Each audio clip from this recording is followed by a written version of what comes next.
Owen, my dear failed little brother, how about you tell us what you're doing with your life now?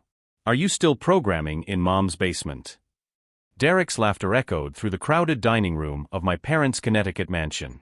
23 people around the mahogany table, uncles, aunts, cousins, grandparents, all stopped eating their Christmas turkey to stare at me.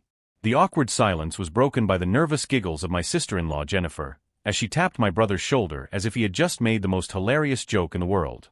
My fork stopped in midair, a sweet potato pedicle balanced precariously on its tip. I could have answered. I could have told the truth right then and there. But instead, I forced a tight smile and lowered my eyes to my plate, just as Derek expected me to do. Just as I had done for the past 8 years. My name is Owen Castellano, and at 32 years old, I had just been called a failure by my older brother in front of my entire family. What no one at that table knew, not even my parents, was that I had spent the last 6 months building something that would turn that moment of humiliation into the biggest turnaround in the Castellano family history. But I'm getting ahead of myself. To understand how I got there, holding that silent bomb in the pocket of my cheap suit jacket while my brother publicly tore me apart, you need to understand the perfect dynamic I had maintained for almost a decade. Derek had always been the golden star of the family.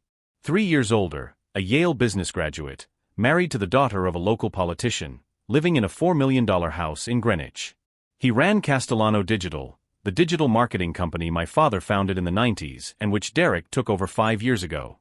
Under his leadership, the company had tripled in size, winning clients such as luxury brands and tech startups. At least that's what everyone believed. I, on the other hand, was the forgotten son. The one who had no ambition. The one who had chosen computer science at Brooklyn College instead of following Derek to an Ivy League college. The one who lived in a one-bedroom apartment in Williamsburg, took the subway instead of driving a Tesla, and wore jeans and t-shirts instead of Italian suits. My mother, Patricia, sighed across the table, that particular sigh she had perfected, the one that said, "Why can't you be more like your brother?" without having to say the words. "Derek, don't be cruel," she said, but her tone carried more embarrassment at my existence than genuine disapproval of his comment. "I'm sure Owen is doing the best he can with his abilities." With his abilities. As if I were mentally challenged instead of having a master's degree in software engineering and artificial intelligence from MIT. As if my code were childish scribbles instead of complex algorithms that revolutionized data processing. "It's true, son," my father Richard added, carving his turkey with surgical precision. "Have you thought about asking Derek to get you a position at Castellano Digital? Maybe on the IT team? He's expanding the department." The IT team.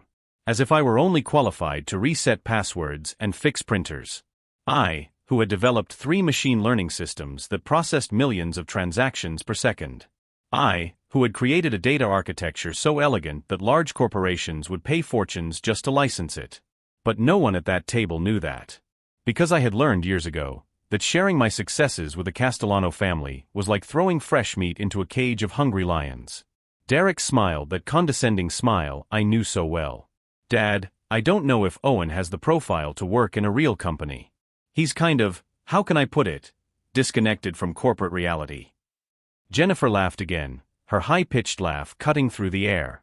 She wore a red dress that probably cost more than my 3 months' rent, and her 5-carat diamond ring caught the light from the crystal chandeliers with every movement of her hand.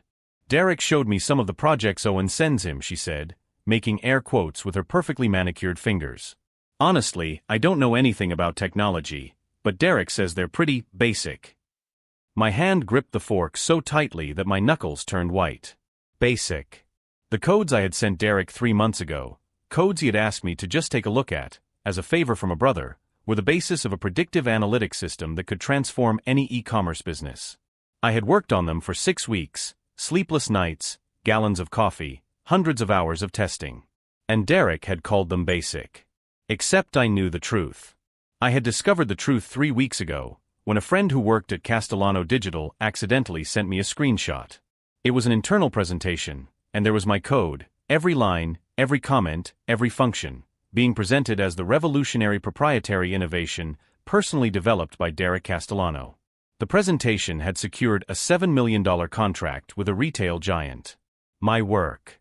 My code. His credit. His money. And it wasn't the first time. I started connecting the dots. All the times Derek had asked me for technical advice over the past 5 years. All the casual conversations about hypothetical problems he was having at the company. All the times I, wanting to be the helpful little brother, had shared solutions, ideas, snippets of code. Derek wasn't asking for help. He was mining my brain as if I were a free and unlimited resource, and then presenting each solution as his own genius. Castellano Digital hadn't tripled in size because of Derek's business acumen. It had grown because, behind the scenes, I was providing the technology that set them apart from the competition. And while Derek charged clients millions, I got at most a "thanks, bro" via text message. "Actually," I finally said, my voice low but firm, "I'm working on some interesting projects. Nothing you guys would find fascinating." "Projects," Derek repeated, as if the word were an inside joke. "Let me guess, another app that no one will download? Another startup that will go bankrupt in 6 months?" More laughter around the table. My cousin Jason even raised his wine glass in a mocking toast. My grandmother, who was 86 and probably didn't understand half the conversation, shook her head at me with something like pity. I touched the envelope in my jacket's inside pocket. Inside was a simple letter, printed on premium letterhead.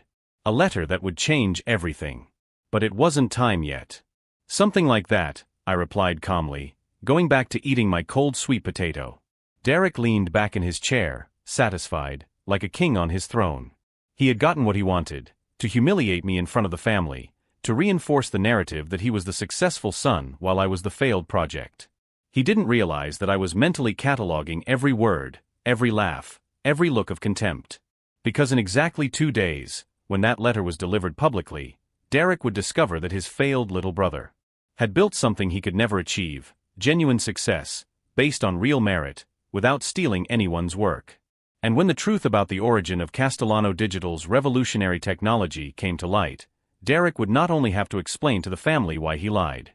He would have to explain to customers, investors, lawyers, and possibly a federal judge. If you're enjoying this story of revenge and twists and turns, don't forget to subscribe to the channel, because what comes next will show you that sometimes, the biggest mistake you can make is to underestimate the person you've spent years humiliating. But at that moment, as Derek lit his $300 Cuban cigar and toasted my father for the successes of the year, I just smiled and continued eating. After all, I had learned from the best. And patience, as I was about to demonstrate, is the most lethal weapon of all. The first time Derek stole my job was 5 years ago, on a rainy Thursday in March. I was unemployed at the time, having just completed my master's degree at MIT, and Derek called me saying he needed help with a little technical problem at Castellano Digital.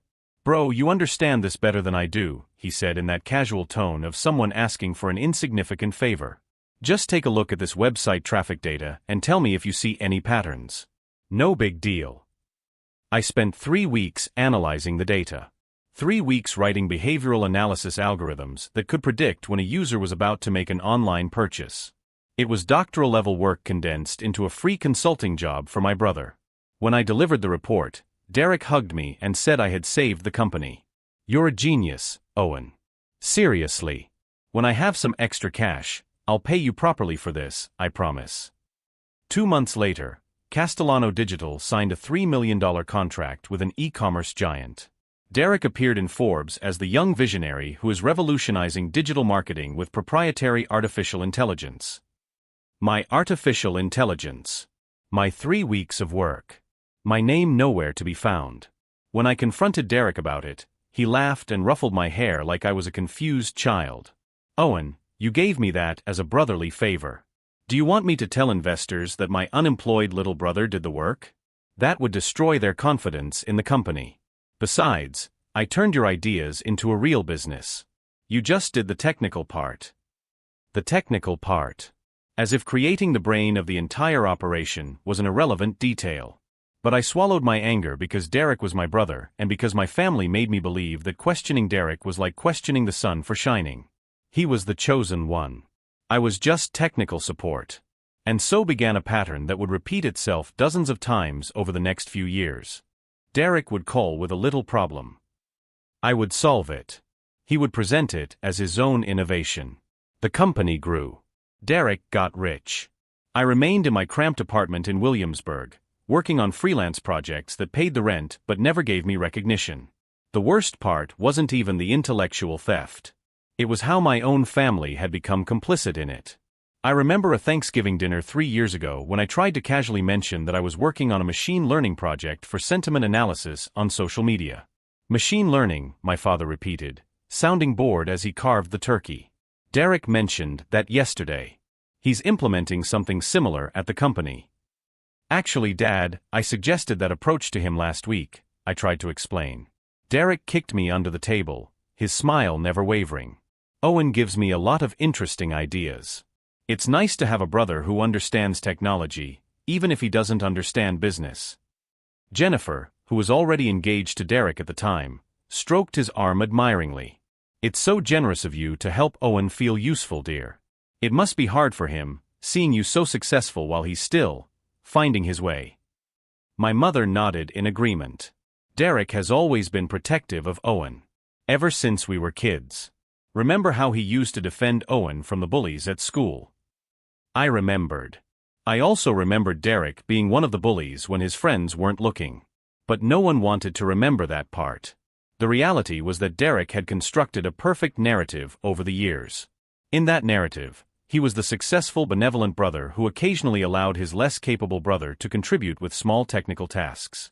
I was the family charity project, tolerated but never truly respected. What really broke me wasn't one big betrayal, but 1,000 small ones. It was Derek using my database optimization code and then telling partners that one of our junior technicians helped a little. It was him presenting my distributed system architecture at a conference in Las Vegas, while I watched the live stream from my apartment. It was him buying a $4 million house with money that should have been partly mine. But the moment that changed everything happened 3 months ago. I was at a cafe in Brooklyn when I received a message from an unknown number. It was a screenshot of an internal Castellano digital presentation. The title read, Project Atlas, Our Proprietary Competitive Advantage. I scrolled through the images and my blood ran cold. There was my code. Not inspired by my code. Not a modified version. My exact code, with my comments, my functions, even my little Easter eggs that I put in to identify my work. The last image showed Derek in a conference room, pointing to a graph of exponential growth, with a caption, CEO Derek Castellano presents the innovation that generated $7 million in new contracts. My phone rang. It was an unknown number. Hello. Owen Castellano? A young, nervous female voice. My name is Rachel Kim. I work in the development department at Castellano Digital. Or rather, I did. I was fired yesterday. I'm sorry, but I don't know how I can help with that. I know who you are, she said quickly. I know Derek steals your work. I found comments in the code with your initials. OCZ. Owen Charles Castellano, right? My breath caught. I always signed my code with my initials in obscure comments. A habit from college that I never gave up. Why are you telling me this? Because Derek fired me when I confronted him about it. He said I was making things up and that if I spread rumors, he would sue me. But before I wiped my computer, I copied everything. I have 5 years of code with your initials, Owen. And I have emails where Derek discusses how to adapt my brother's technical contributions without giving direct credit. Rachel sent me everything. Gigabytes of evidence. And the more I reviewed the material, the clearer the extent of Derek's fraud became. He hadn't just used my work occasionally. Virtually all of Castellano Digital's growth over the past 5 years was based on technology one had created. The predictive algorithms, the data analytics systems, the marketing automation platform that was their flagship product, all mine. Derek had built a $40 million empire on my back while treating me like the failed brother. But the evidence also revealed something more disturbing. Emails between Derek and my father discussing how to manage Owen's expectations and ensure that I never asked for public recognition or financial compensation. Conversations where my mother suggested that Derek hire me for simple tasks, so I would feel included. My own family was actively conspiring to keep me small, while Derek reaped the rewards of my labor. The most painful discovery was an email from Derek to Jennifer, sent 3 days after their marriage proposal. Honey, I know your family has doubts about my actual technical ability. Don't worry. Owen will never realize how much I depend on him. He's smart with code but naive with people. As long as I continue to be the cool older brother, He'll keep giving me what I need. It's the perfect arrangement. He does the heavy lifting and I make the money. Everyone wins. Everyone wins.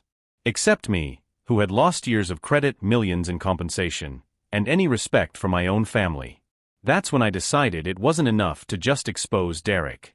I needed to carefully dismantle everything he had built with my own hands. And I needed to do it in a way he would never see coming. I spent the next 3 months in silent spy mode. I continued to be the helpful brother. I continued to respond to Derek's requests for little technical favors. But this time, every line of code I sent had a surprise embedded in it. Backdoors that only I knew about. Critical dependencies that only worked as long as my personal servers remained active.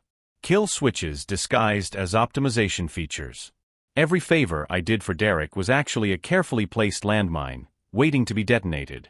Meanwhile, I used Rachel's documents to build my own product.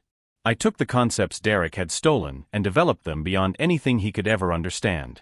I created a platform so advanced that it made Castellano Digital's revolutionary system look like a science fair project. And I found investors. Real investors who did their due diligence, checked my academic work at MIT, and recognized my true value. In 6 months, I had built something that took Derek 5 years to steal from me. But I kept it all a complete secret. Not even my family knew. Not my friends. No one. Because the sweetest revenge isn't just winning, it's letting your enemies think they're still winning until the exact moment the floor collapses beneath their feet. And there I was, at Christmas dinner, being called a failure while holding in my pocket the letter that would begin Derek's methodical destruction.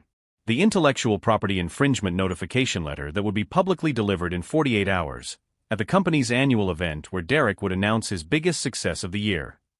As Derek continued across the table, making jokes about my supposed incompetence, I discreetly touched the envelope again. Inside was more than just a letter.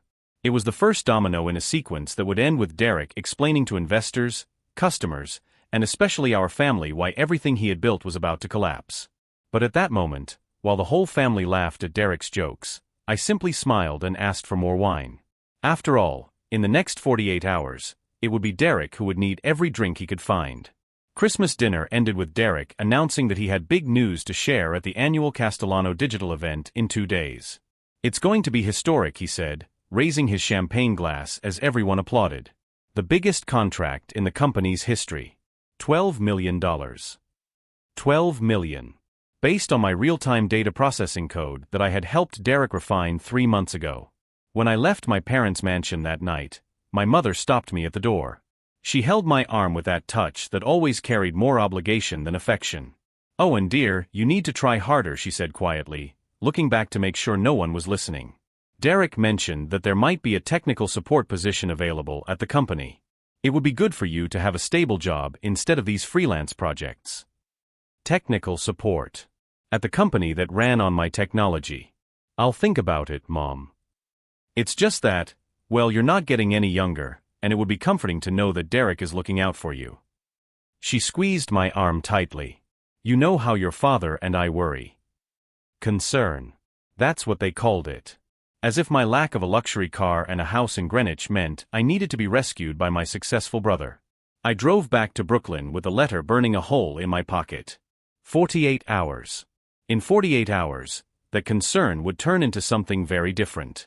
The next morning, I woke up to 53 messages on my phone. All from the family WhatsApp group.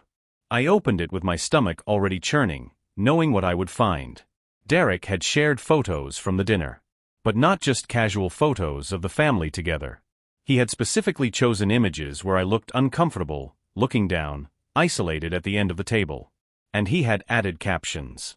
Trying to cheer Owen up yesterday. He's still looking for his big project, huh?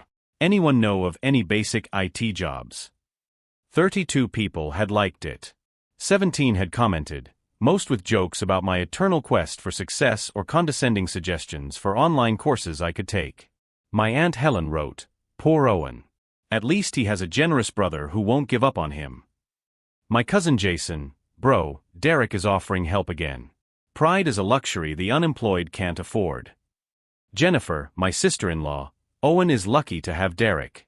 Not everyone has that safety net." I sat on the edge of my bed, reading each message, feeling that familiar humiliation burn in my chest. But this time, there was something different mixed in with the anger. A kind of cold calm, because I knew that every word would be read very differently in 48 hours. I replied to the group, "I appreciate everyone's concern. I'm fine, but thank you."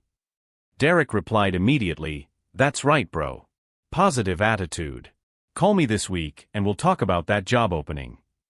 I hung up the phone and went to take a shower. Under the hot water, I closed my eyes and mentally reviewed each step of what was about to happen. There could be no mistakes. Not with so much at stake. At 10 in the morning, I received a call from an unknown number. I answered, prepared for another recruiter or spam, but the voice on the other end made me sit up straight immediately. "Owen Castellano? My name is Thomas Wright. I'm an attorney with Morrison & Associates. I represent Castellano Digital in intellectual property matters."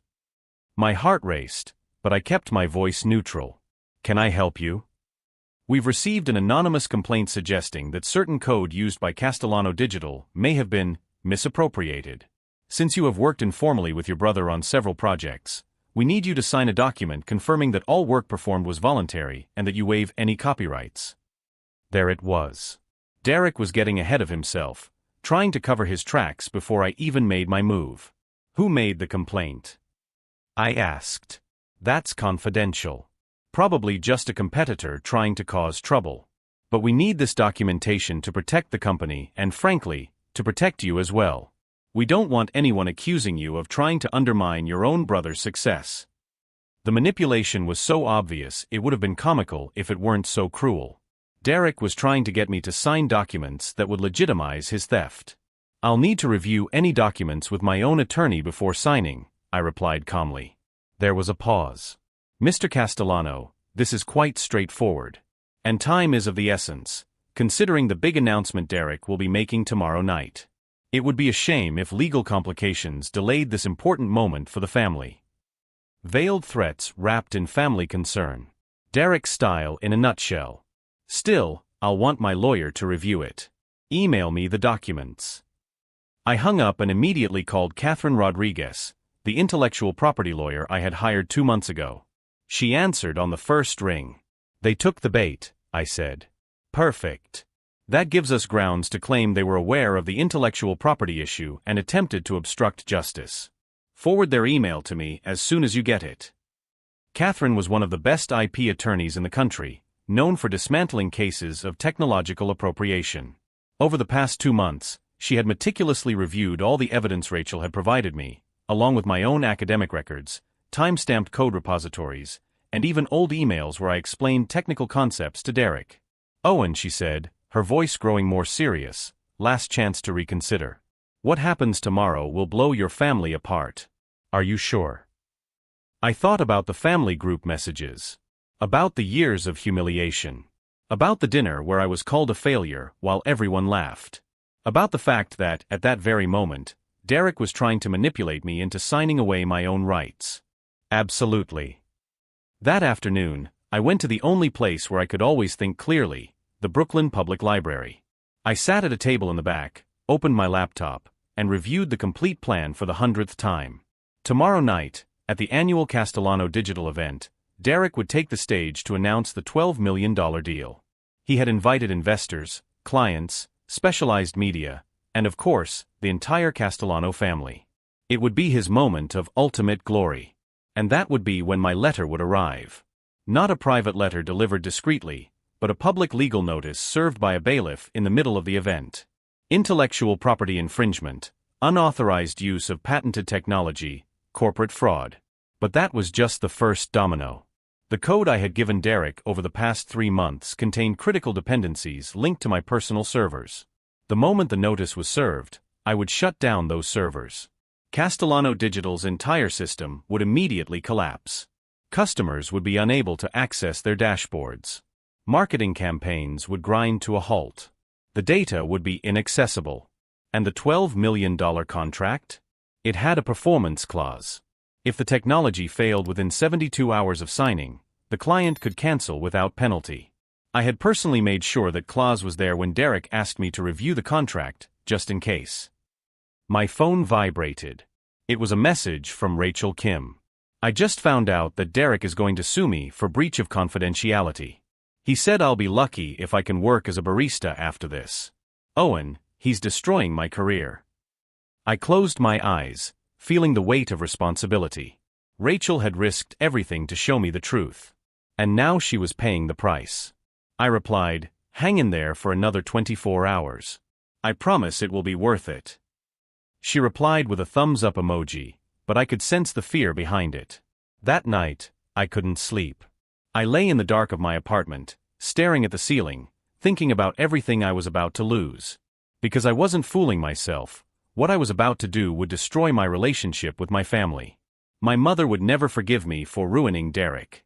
My father would disinherit me. I would be the villain in their narrative, the jealous brother who couldn't stand to see the other succeed.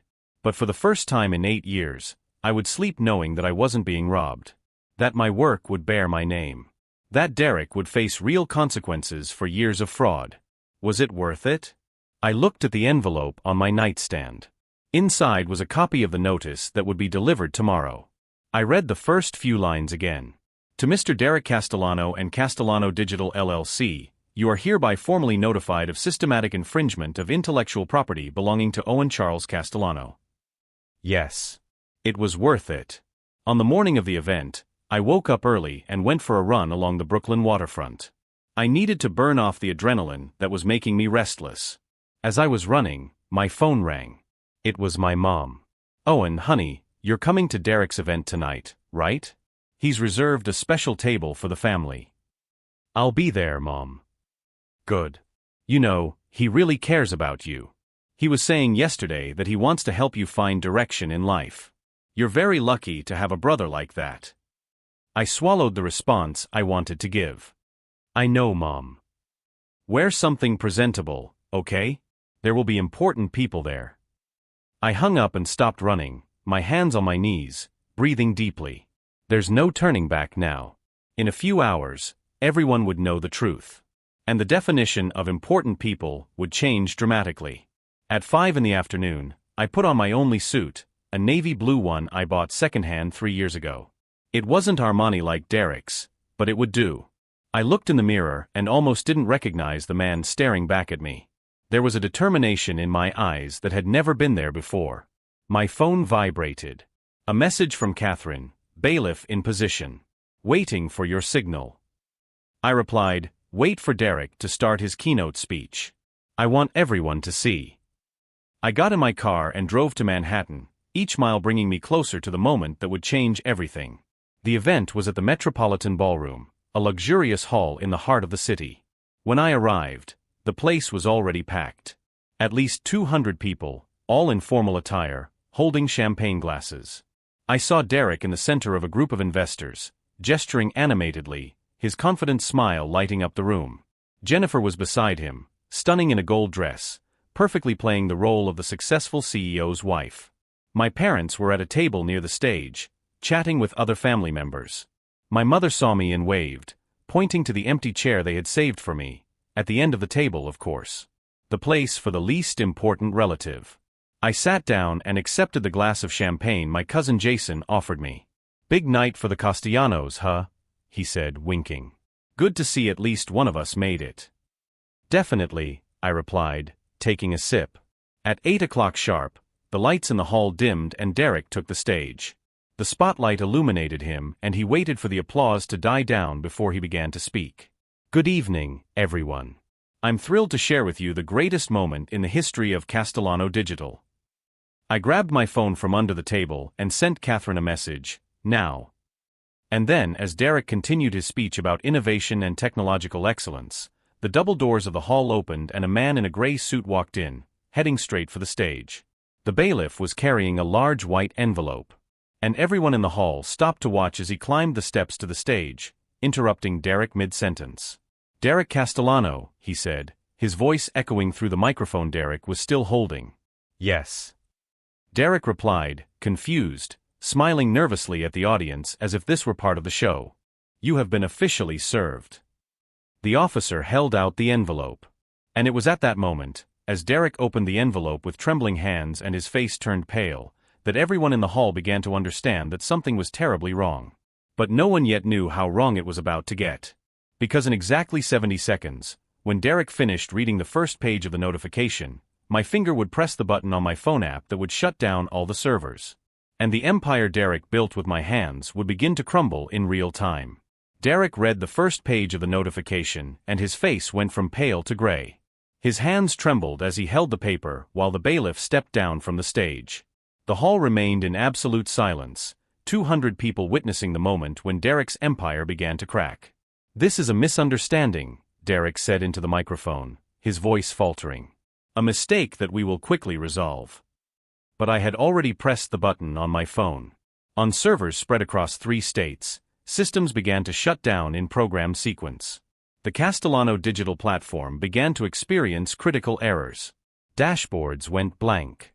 Every feature Derek had sold as revolutionary technology depended on dependencies I had created on my personal servers. And now, those servers were offline. My phone vibrated with notifications. Customers were already reporting failures. My mother turned and looked at me, confused. "Owen, what's going on?" "Derek received a legal notice, Mom. Intellectual property infringement." "From whom?" I held her gaze. "Me." I saw my father rise from his chair, his face red. I saw Jennifer rush to the stage where Derek was rereading the notification as if the words would change. I saw cousins pulling out phones to capture the moment. Derek found me in the crowd. Our eyes connected across the room, and he understood. The failed brother had built the perfect trap. "You," he pointed at me. "You did this." "I protected my work. The work you stole for 8 years. Chaos erupted. Investors demanded explanations. Clients made angry calls.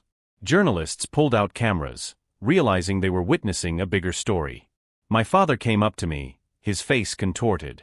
"Owen, you're destroying your own brother." "No, Dad. I'm taking back what was always mine." "That's a lie." Derek shouted from the stage. "Owen helped me occasionally, but the technology is mine." Catherine Rodriguez, my lawyer, emerged from the crowd. She climbed onto the stage with a folder of documents and took the microphone. "Ladies and gentlemen, I represent Owen Castellano in intellectual property matters. These documents detail 8 years of systematic appropriation of patented technology developed by my client." She displayed code printouts with timestamps, MIT records, emails where I explained concepts to Derek, and comments in Castellano Digital's code with my initials, OCZ, across thousands of lines. Every innovation Castellano Digital has presented was developed by Owen Castellano. We have complete documentation, witnesses, and the original source code. Derek tried to speak, but Jennifer pulled him away, whispering urgently. Thomas Wright, the lawyer who had called me that morning, rushed onto the stage in desperation. "This can be resolved in private conversations," he tried to take the microphone. "There is a need," Catherine interrupted him. "Especially since your firm tried to coerce my client into signing a waiver this morning. We have that call recorded." Wright's expression confirmed the truth. He quickly stepped off the stage. My mother approached, her hands shaking. "Owen, this can't be true. Derek wouldn't do that." "Mom, I can show you every email where Derek asked me for help and presented my work as his own." "But Derek built this company. He worked by selling my work. There's a difference." Jennifer marched over to me, her gold dress reflecting the lights. "You're doing this because you're jealous. You always have been." "No. I'm doing this because I'm tired of being robbed." Rachel Kim appeared with her own documents. She took the stage and explained how she was fired for questioning the origin of the code Derek presented as his own. I found comments signed OCZ throughout the system. When I asked about it, I was fired and threatened with lawsuits. Derek tried to deny it, but the uproar drowned out his voice. Investors left, realizing they had invested in a company built on fraud. Peterson, the client with the $12 million contract, approached Derek coldly. "Our performance clause is clear. If your technology fails in the first 72 hours, the contract is void. And your systems are completely offline right now."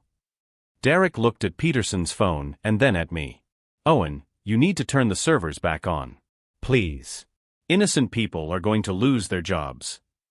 It was the first time Derek had ever asked me for anything with genuine humility. You should have thought about them before building an entire company on stolen work. Catherine touched my shoulder. Owen, we have to go. The press will want statements. My father blocked my path. If you walk out that door, you're not coming back. You're destroying our family. No, Dad. Derek destroyed our family 8 years ago. I'm just showing the cracks. I walked toward the exit, each step echoing in the silence. People moved away, creating a corridor. At the door, I stopped and turned around. Derek was on stage, surrounded by Jennifer, lawyers, and angry investors. He looked smaller somehow. Derek, I called. He looked up. You called me a failure yesterday. In front of the whole family. He didn't answer. Now all these people know the truth. And you're going to spend the next few years explaining how you built an empire by stealing from your younger brother. I left with Catherine by my side. If you're following this twist and want to see more stories of justice being served, subscribe to the channel, because what happened in the next few hours would change everything. Outside, I took my first deep breath in hours. My phone wouldn't stop ringing, journalists, colleagues, tech companies asking for interviews. But there was one message that made me stop. Unrecognized email, sent 7 minutes ago. Watching your live presentation. Brilliant. We need to talk about opportunities. Victor Chen, CEO of Quantum Solutions. Quantum Solutions was one of the largest tech companies in the world. And they had found me at the most public moment of my life. The first 48 hours after the event were a whirlwind of headlines. Castellano Digital CEO accused of massive intellectual property theft. Brother exposes tech fraud at corporate event, $40 million empire built on stolen code. But the headlines were just the beginning. The next morning, I got a call from Victor Chen himself. Owen, I saw your presentation. Quantum Solutions is looking for exactly the kind of integrity and innovation you demonstrated. Can we talk about a partnership? While I was negotiating with one of the world's largest technology companies, Derek was in a crisis room with lawyers and angry investors demanding explanations. Peterson, the client with the $12 million contract, had officially canceled. The performance clause I had inserted worked perfectly. 3 days later, Derek showed up at my apartment in Williamsburg. No warning, no phone call. When I opened the door, I barely recognized him. His Armani suit was wrinkled, he was unshaven, his eyes red from lack of sleep. Please, his voice came out broken. The investors are suing. The clients are leaving. Dad is disinheriting me. You need to shut down this lawsuit. Why would I do that? Because we're brothers. He practically shouted. You're destroying the whole family because of jealousy. I grabbed my laptop and showed him the folder Rachel had given me. Emails from him discussing how to keep me manageable. Conversations with my father about making sure I never asked for recognition. Years of deliberate planning to exploit me. This isn't jealousy, Derek. It's justice. He collapsed onto the sofa, face in his hands. What do you want? Money? I'll pay you. Just stop this. I don't want your money. I want everyone to know the truth. The truth is already out there. My life is over. You win. I sat down across from him. No, Derek. I didn't win anything. I just took back what you stole. There's a difference. At that moment, my phone rang. It was Catherine. Owen, Castellano Digital has filed for bankruptcy. The shareholders are bringing criminal charges against Derek for fraud. And the SEC has opened a formal investigation. Derek heard every word. His empire, built on my back over 8 years, had collapsed in 72 hours. You destroyed me, he whispered. No. You destroyed yourself the moment you decided to steal from me. He staggered out of my apartment, and that was the last time we spoke. 6 months later, Castellano Digital was no more. Derek faced criminal charges for fraud and ended up with a plea deal that barred him from working in technology for 10 years. The mansion in Greenwich was sold to cover debts. Jennifer filed for divorce 2 weeks after the scandal. It took my parents months to find me. When they finally called, my mother cried and apologized. We failed you, Owen. For years. Yes, you did, I replied calmly. But now you know the truth. The partnership with Victor Chun of Quantum Solutions completely transformed my life.